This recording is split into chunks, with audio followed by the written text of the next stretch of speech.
Mr. D.R. Karthikeyan, the former director of the CBI, with us. Mr. Karthikeyan, thanks very much for joining us. And you were listening in perhaps to what Shailesh Haribhakti was pointing out. The CBI, of course, has been working on this case, has been pushing for the extradition of Vijay Mallya. How confident do you feel at this point in time, given where things currently stand in this matter and the fact that an arrest has finally been made?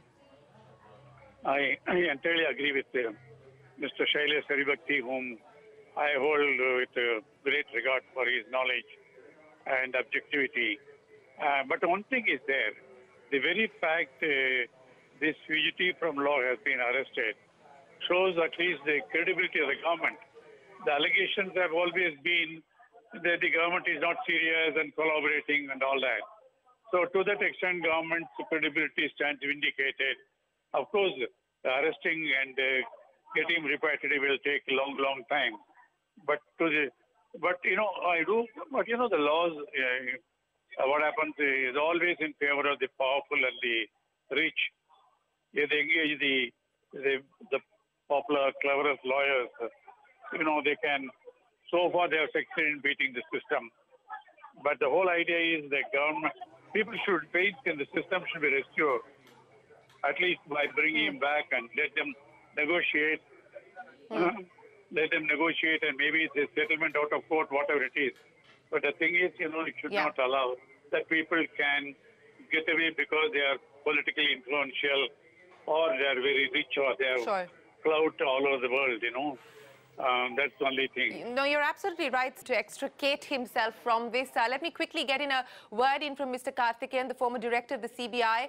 Sir, the CBI charge sheet accusing Vijay Mallya of criminal conspiracy, of cheating, of siphoning funds. As Hiten, the ED counsel, was pointing out, do you believe that this could perhaps be the end of the road as far as Vijay Mallya is concerned? Well, the CBI charge sheet contains very serious allegations. And I don't think the bank can have a settlement with him, and that may not help him. See, look at it. Farmers owing just few thousands of rupees are harassed by the banks.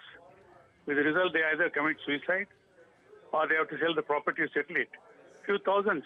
Now, here, few thousands of crores have been taken away under some pretext or the other, and such a person is able to roam around all over in luxury. So naturally, the people suspect the seriousness of the government. Now, at least the credibility of the government is restored partially by his being arrested. I mean, there is nothing personal, but it should be an example to others that you cannot take the law for granted, take the government for granted, either because of political connections or because you have enormous resources all over the world. So, you taking it to the logical end, the government will fully re-establish its credibility. And it will happen. Yes. Let me go back to Mr. Jetmalani. Mr. Jetmalani. Yes, sir. But what about the offences committed against the state, against the nation? And the country has been taken for a ride, and you don't know how much money is being spent by the government in the process. You can't, somebody has to be answerable, and that has to be a lesson to others who may be thinking of escaping consequences like him. Yeah.